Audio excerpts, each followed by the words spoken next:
시청자 여러분 안녕하십니까. 지금부터 정확히는 안보정론을 시작하겠습니다. 자, 오늘은요 남북관계에 가장 뭐라 그럴까요, 흥정사를 쓰는 또 사건이 발생했습니다.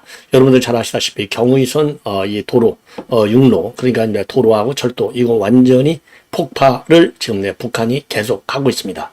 자, 그래서 이와 관련된 동향을 추가적으로 말씀드리면, 우리 군에서는요 이 MDL, 그러니까 이제 이남 지역에서 대응 경고 사격을 했다, 이런 보도가 나오고 있습니다. 그래서 요 내용을 자세히 말씀드리도록 하겠고요.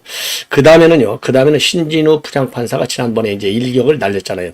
재배당. 이거 나가리 그야말로 무산이 됐죠.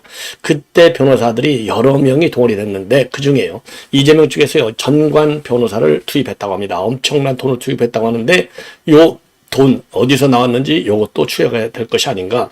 또 다른 새로운 변호사비 의혹이, 또 변호사비 대납 의혹이 제기될 가능성도 충분하지 않나, 이렇게 생각이 돼요. 자, 그래서 요 변호사 전관 예우 이 변호사를 투입했는데도 불구하고 전혀 통하지가 않았어요. 그걸 보면 신진우 부장판사의 강단 있는 판결, 다시 한번 이제 존중을 우리가 해줘야 되겠고, 그야말로 이제 격려를 좀 해줘야 될 것이 아닌가. 이 격려라는 게 뭐 다른 게 있겠습니까? 지지해 주는 것이죠. 네. 그러다 보니까 개딸들이 난리 나서 신변의 위협을 가하고 있다, 이런 지금 SNS에 글들이 지금 올라오고 있습니다. 자, 그래서 요 내용을 여러분께 이제 말씀을 드리겠고, 그 다음에 이제 또 하나 이제 중요한 것 중에 하나는, 이재명과 이번 국감장에서 이미장 의원이 이재명하고 그 다음에 이제 김문수 지금 전 장관을 비교하는 발언을 했어요. 구체적으로 얘기 안 했지만은 딱 한 가지, 도덕적 우위 딱 한마디를 했는데요. 제가 그래서 이번 기회에 간략하게라도, 여러분들께서도 뭐 다 아시겠지만은, 아니 비교할 사람이 없어서 김문수 장관하고 이재명을 비교하면 되겠습니까? 제대로 야권에서 어차피 이재명은 운명이 끝나게 돼 있거든요. 새로운 주자가 나왔을 때 비교하는 게 이제 더 맞다라고 생각하지만, 우리 국민 여러분들께서 정확하게 인식을 할 필요가 있다라고 하는 측면에서 이미장 의원이 이제 이 비교, 누가 비교이냐? 이제 공을 이제 쏘아 올린 거나 마찬가지가 아니겠습니까? 그래서 그 부분에 관해서 간략하게만이라도 여러분께 이제 분석을 좀 해 드리도록 하겠습니다. 자, 그러면은요, 우선요, 이제 남북 경의선 이 연결 도로, 요거 완전히 이제 오늘 폭발을 했습니다. 이미 지난 9일부터 북한이 자기네가 이제 이거를 폭파하겠다, 이렇게 대외적으로 공공연하게 일종의 이제 공고를 한 바 있어요. 그 유엔 사회까지도 전부 공고를 했죠. 그런데 이제 결국은 이제 오늘 폭발을 했습니다. 그래서 요 내용을 여러분께 자세하게 한번 이제 자료 화면을 통해서 여러분께 말씀을 드리도록 하겠는데, 참 비극이 아닌가, 이렇게 생각이 드네요. 비극적인 현실이다. 참 비극적인 현실이다.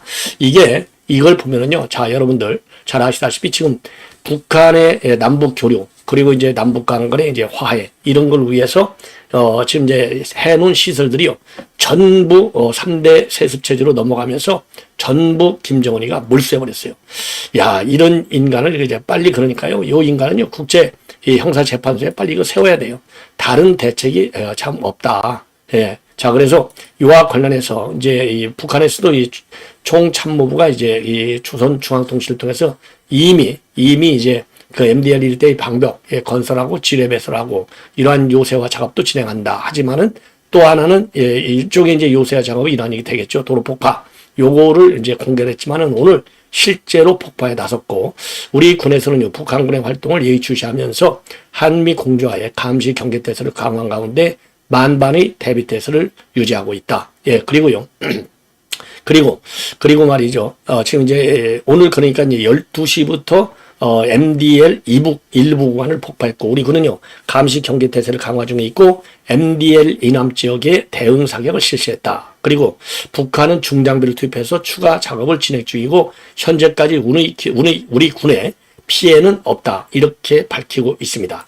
자, 그래서 요 관계, 이 내용을요 여러분께 이제 이게 그러니까 지금 1,800억이 들어간 거라는 거 아니에요? 자, 그래서 요 경의선 요 도로 위에다가 이제 철도 도로, 여기 이제 완전히 막 흙을 갖다가 얹어갖고 이거를 이제 무실화시키는 것이죠. 이제 없애버리는 것이고, 요 폭파, 요거 장면을 제가 이게 지금 오늘 폭파한 내용이 되겠습니다.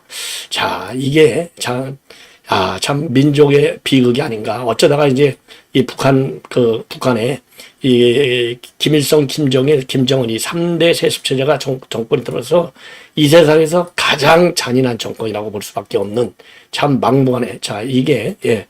자, 다시 하나만 더 자료화면을 한번 보내드릴게요. 예. 자료화면을 하나만 더 보내드리겠습니다. 자, 요것도 지금 폭파하는 내용이 되겠습니다. 자, 요것도 이제 폭파하는 내용. 다시 한번 보시죠. 자, 그래서 지금 이제 이 김정은이가 이렇게 남북 관계 완전히 파탄을 몰아가고 있고 회복이 불가능할 정도로 하고 있는데요. 자, 우선요. 김여정이가 폭파한 게 남북 연락사무소 폭파했죠. 440억짜리. 이제 오늘 경의선. 이게 1,800억 들어간다, 없애버렸죠. 그 다음에 금강산 몰수했잖아요. 이건 뭐 현대아산 재산이 들어갔지만은, 그 돈도 결국 우리가 피땀 흘려서 만들어 놓은 돈이지 않습니까? 3,500억. 이거 들어갔죠. 지금 남아있는 것은 이산가족, 사무소, 이산가족 집회, 이 건물 하나만 남아있다고 하는데, 그 다음에 개성공단도 또 날아갔잖아요. 그러니까, DJ 때 북한에 도와준 거, 그리고 지금까지도 우리가 순수하게 인도적 차원에서의 지원 말고, 정책적이고 전략적인 측면에서 북한을 포용하고, 그야말로 한반도의 평화와 안보, 그리고 남북 간의 교류, 화해, 이거를 위해서 들어간 지원 액수까지 합치면 아마도 1조는 넉넉히 넘을 것이다. 이렇게 판단이 돼요. 자, 그래서 구체적인 액수는 좀 이 전문가들께서요, 관련 자료를 좀 잘 찾아가지고 이게 도대체 이게 얼마나 되는지 제가 보기에는요, 충분히 1조가 넘는다. 이렇게 생각이 듭니다. 자, 이 금강산에 들어간 돈 3,500억 원. 지금 오늘 폭발된 1,800억. 그건 봐도 6,300이잖아요. 그건 6,300인데, 5,300. 거기다가 지금 이제 대북 지원, DJ 때 정책적으로 준 대북 지원에, 그 다음 우리가 받지 못한 차관 이런 거 하면은요, 한 2조 정도 될 가능성이 많아요. 그래서 일단은 최소, 지금 제가 여러분께 말씀드린 대로 1조는 넉넉히 넘는다. 이거 누가 책임질 것이냐. 그럼에도 불구하고 짝사랑하는 이 사기 쇼를 한 이 문재인이 이 정도가 되면요, 딸에 대한 사과뿐만 아니라 이러한 김정은한테 사기당한 거예요. 국민한테 죄송하다고 얘기를 해야죠. 기회만 있으면 윤 대통령한테 대화의 구걸어라고 노래를 부르고 있지 않습니까? 야, 참 이거 기가 막힌 현상이 아닌가, 이런 말씀을 드리고 싶고, 그 다음에 신진호 지금 이 판사가 이 재배당 이거 신청한 거 날려버렸잖아요. 날려버리다니까, 도대체 이제 그 당시에도 했지만 이재명 변호인들이 한마디로 신진호 부장판사한테 KO 패가 됐어요. 자, 그런데 지금 이제 보도에 따르면은 전관예우 변호사까지 추가로 투입했다는 겁니다. 법무법인 S의 대표 변호사로 되어 있네요. 75년생, 49세가 되겠습니다. 자, 이분은요, 고려대학교 법대를 나왔어요. 고대법대를 나오고 지금 북한대학원 대학교에서 법 행정을 전공한 분입니다. 그리고 법무부인 S의 대표 변호사로 되어 있고, 그 다음에 이제 창원지법에서 부장판사, 창원지법 진주지원에서 부장판사를 했고, 서울 북부지방법원에서 판사를 했고, 통일부에 파견 근무됐고요. 의정부 지방법원에서 판사를 했어요. 그래서 뭐 제가 볼 때는 이거 하나만 갖고 이제 이 사람의 능력을 갖다가 이제 어느 정도까지 이제 평가해야 될지는 잘 모르겠지만은, 이 경력만 보면 그렇게 경력이 화려한 사람은 아니다. 경남 통영 출신으로 되어 있습니다. 경남 통영. 그리고 사시는 45회니까 연수원 35기가 되겠습니다. 그리고 경주 고등학교를 나왔어요. 경주 고등학교. 그래서 맨 먼저 인천에서 판사를 시작해서 중앙지법, 그 다음에 창원지원, 진주지원, 창원지법, 진주지원, 의정부지원, 북부지법 판사를 했고요. 또 북부지법을 2번 갔고요. 그 다음에 아메리칸 대학의 교육을 한 바 있습니다. 아메리칸 대학에. 자, 그래서 요 분을 지금 이제 이 전관이다 해서 투입을 했는데, 진주지원에서 아까 말씀드린 대로 부장판사를 했네요. 진주지법을 2번 근무했네요. 아무래도 이제 고향이 통영이다 보니까 그쪽에 좀 관심이 많이 가지 않았나. 경주고등학교를 나왔고요.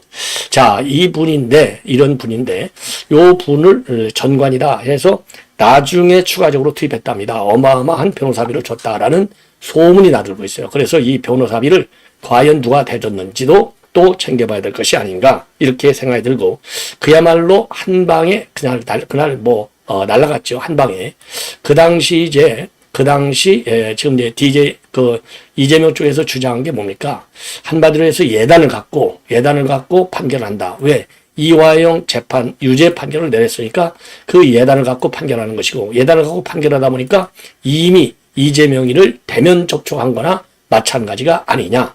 그래서 이거 이제 우리는 받아들일 수 없다. 예, 예단과 편견, 그리고 무죄 추정 원칙에 반하는, 그래서 이제 아무런 사전 지식도 없는 백지상대에서 사건을 심리야만이 공정한 것이다.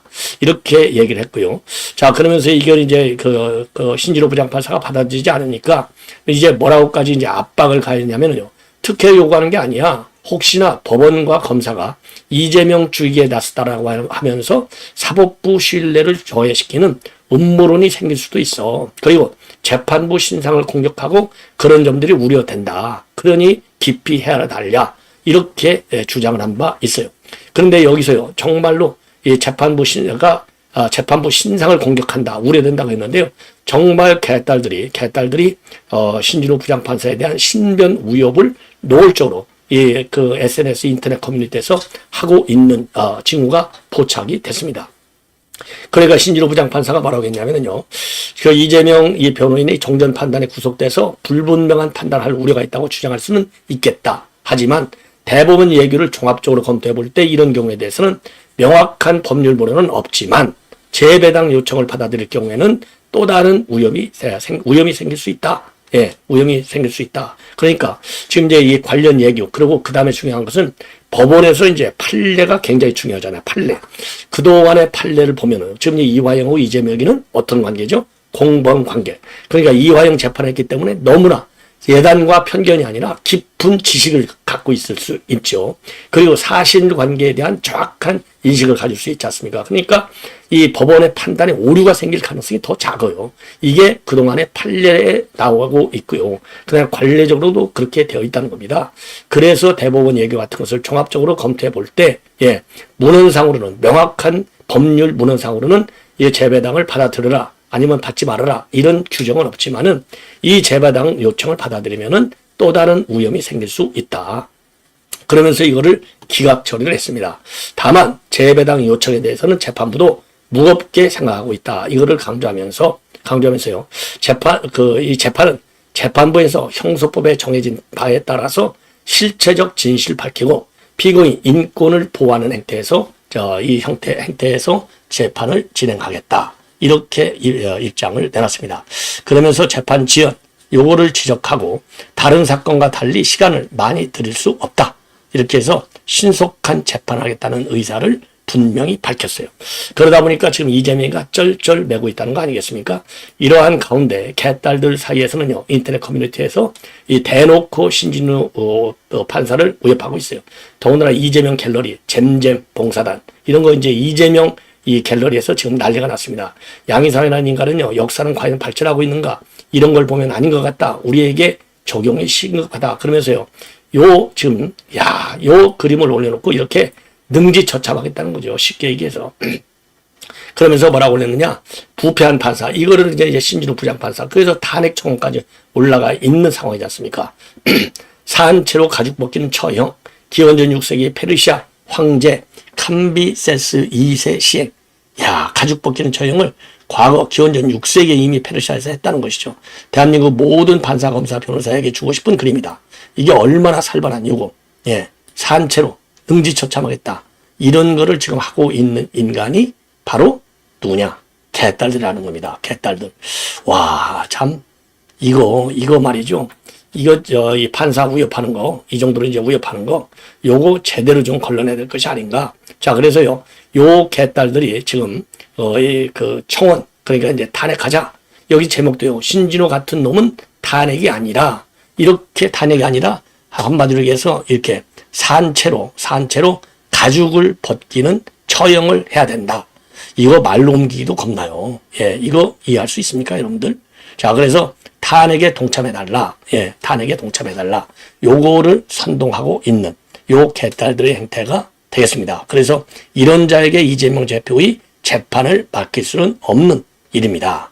그래서 국회는 이러한 사법질서 파괴행위에 대해서 단호해야 된다. 그리고 신진호 부장판사를 파면하라. 탄핵안을 발의하고 통과시켜라. 이렇게 잼잼 자봉단, 잼잼 기사단, 여기에서 이걸 지금 쫙 돌리고 있다는 말씀을 드립니다. 자, 그러다 보니까 지금 신진우 부장판사에 대한 신변 의혹, 여기에 대해서 각별한 법원에서 대책을 강구해야 될 것이 아닌가, 이렇게 판단이 됩니다. 자, 이렇게 완전히요, 이렇게 해서 지금 이제 자유민주주의, 법치주의 근본을 지금 이재명 쪽에서 지금 이제 뿌리채 흔들고 있는 상황이 아닌가, 이렇게 판단이 듭니다. 자, 이 정도로 해서 이건 말씀을 드리고, 그 다음에요, 지금 이제 각 우리 언론에서 대대적으로 지금 보도하고 있는 내용인데, 지금 DJ 노벨위에서는요, 공평한 심사를 위해서 국적은 보지 않는답니다. 그런데 지금 이제 노벨위원회 홈페이지에 따르면요, 한국 출신 수상자가 3명으로 되어 있다는 겁니다. 자, 지금까지 우리가 DJ가 1호, 그리고 2호는 그리고 문학상을 받은 한강, 이렇게 되어 있잖아요. 근데 그게 아니고 그보다도 훨씬 전에 1987년도에 노벨 화학상을 받은 찰스 제이 피더슨, 요 분이 우리 한국에서 한국 출신으로서 최초로 노벨상을 받은 분이다, 이렇게 지금 알려져 있어요.